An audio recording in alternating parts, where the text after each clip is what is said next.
That's right. Yeah, I started out as an early modernist. That's working on 16th, 17th century material, and I did my PhD in Britain, in London. But I ended up getting drawn back to Irish material because, well, the poet you mentioned, Marvell, I did my doctoral thesis on him. He's a very political poet, and he was writing during the kind of English Revolution in the middle of the 17th century, which of course is also the time of the Cromwellian conquest of Ireland.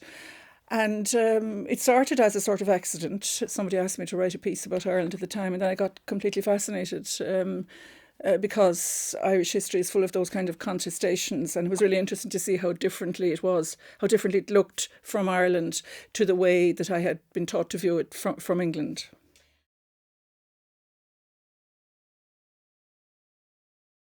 I suppose if I can go back to a kind of a basic principle of the way I think about literature and art, it seems to me that I don't think of art as in a separate kind of bubble on a pedestal. To me, it's always connected with questions of power and who has the power and who hasn't, and how that power is shared differentially or not shared.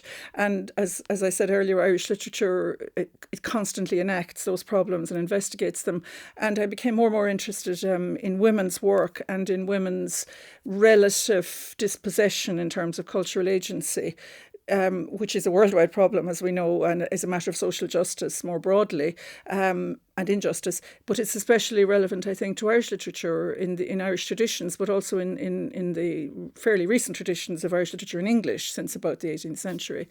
And I began to investigate, I suppose, from having focused on Irish disempowerment in cultural discourses, I began to shift to women's disempowerment and to see the two as parallel and sometimes, of course, as coinciding. So I became more and more interested in the writing of women and by women themselves and also by men. And I suppose my first, in some ways still my best known work, was actually on male poets writing about women, for instance, Seamus Heaney, John Montague and others. And I started to investigate those, and that drew me back actually into Irish traditions, in a way that, for instance, if you study Irish studies, if you discuss that and adopt that perspective, it gives you kind of an opening to earlier, to the older Irish past and to Irish language material. And you see, I started to investigate how you ended up with figures like the Hag of Bear or the kind of archaic mother who is terrifying, and how that relates to spouse figures and lovers in the work of those poets. Well, you've mentioned figures two of whom go quite well together. That's the two O'Briens, Edna O'Brien and Kate O'Brien, because they both arose kind of out of the Catholic middle classes. In Kate O'Brien's case, in the kind of 1930s onwards to the 1950s, and in Edna O'Brien's case, her first important writing is from about 1960 on, and so they came from a sort of common formation really in convent schools, and they were sort of both rural, provincial, actually both in or near Limerick, where I'm from myself. So I had a particular interest in that kind of formation of women, of Irish Catholic women, and in how they interrogated those formations in two different ways. That's where they diverge, essentially, because Kate O'Brien is very interested in sexualities, and she explores the problems of a dominantly heterosexual view of the world. And she's a remarkable writer because quite early, in Anglophone and in English literature in general, she was interrogating those positions in this unlikely context of what seems like a very conservative Irish Catholic milieu.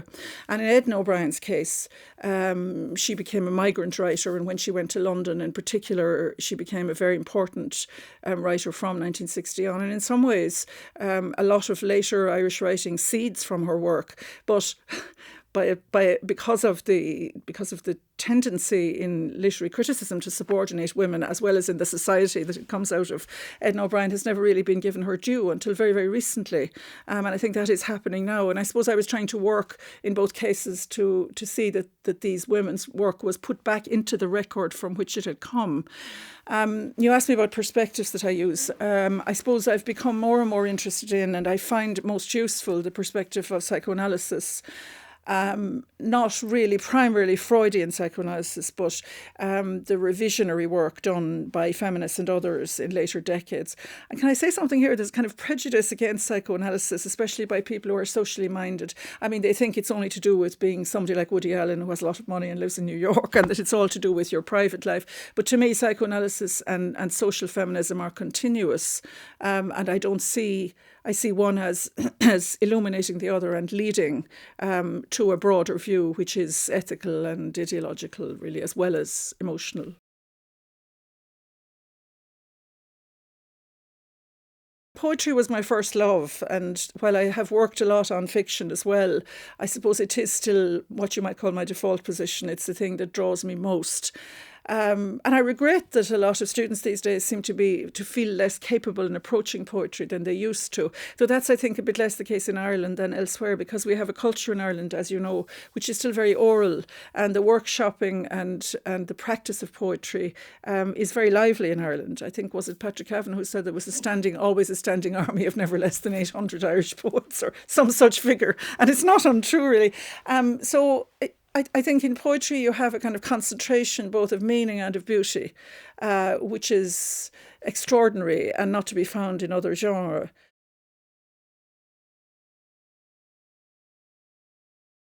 I was very lucky because I went to an Irish-speaking school, though I'm not from an Irish-speaking family.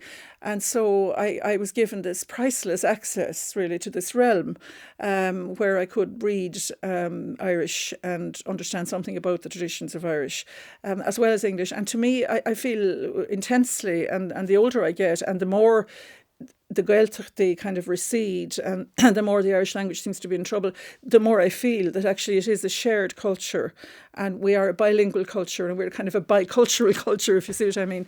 So I think that that's an extraordinary enrichment in Ireland that we really must keep sight of and that should be studied. I work in particular, as you know, on Nuala Ní Dhomhnaill, who writes in Irish, but is very open to English writers working on her poetry, and she's a very good example of a hybrid figure. And I think we have a hybrid culture. And by the way, it's getting more hybrid with the incomers that we have in Ireland since the Celtic Tiger. And I think that's nothing but an enrichment also. It doesn't seem to me that because there are several thousand Polish speakers in Ireland, that's going to kill the Irish language. It's the Irish who have given up Irish. but it's not actually out of a kind of, it's not out of a theoretical nationalism that I say that, but I feel very strongly that the sense of language that we have in Ireland is still alive. And I think everyone in Ireland, ordinary people, as well as, or perhaps even more than kind of people at the high levels of culture or of finances, that people appreciate, a joke, a story, a narration, in ways which is not the case, I think, in Britain or in America or Canada, perhaps. And I don't think this is a matter of, moral virtue, but it's just a fact about our traditions. And I think it's very enabling for art. I think there's less of a sharp division between literature and reality and literature and the ordinary in Ireland than there is in some other English-speaking cultures that I would have lived in.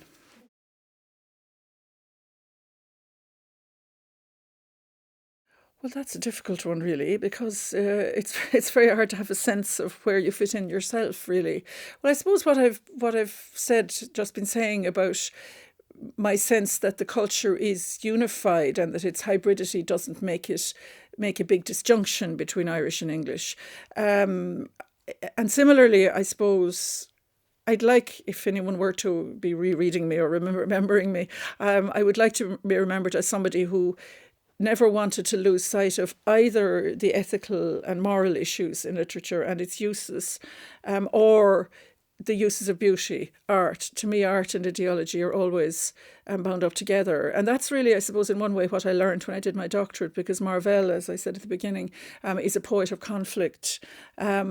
And he always manages to, in his best work, he frames very bitter contestations in the period, in his own period and his own culture. He frames them within extraordinary aesthetic beauty. And I think that's the kind of aim of art. And that's how I'd like people to read what I write.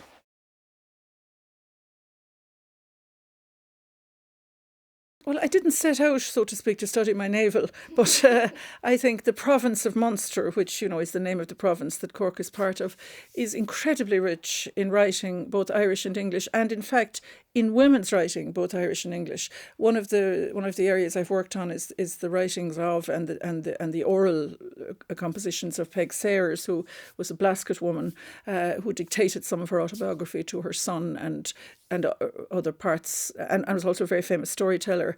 And then I've mentioned Nolan O'Gonil already, and Kate O'Brien and Edna O'Brien all belong to Munster, as does Elizabeth Bowen, who is a writer descended from colonial settlers and one of the most important British modernists. And she's a good example of somebody who is both British and Irish.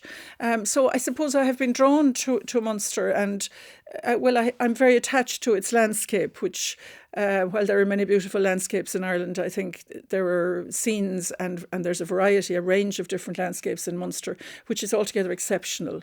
There are settled landlord landscapes like that of North Cork that Elizabeth Bowen came from, or indeed parts of Limerick where I come from myself. And then there are the wild cliffs of Kerry, and also the kind of Viking towns of Waterford and Cork and Limerick, and all of that is fascinating, really. And it's kind of it's a place not unto itself, because it contributes to and has always interacted with wider cultures, but it's a place of very rich cultural performance. And I haven't even mentioned the musics of Ireland, of Munster, the traditional music and so on, which is also something that I'm interested in.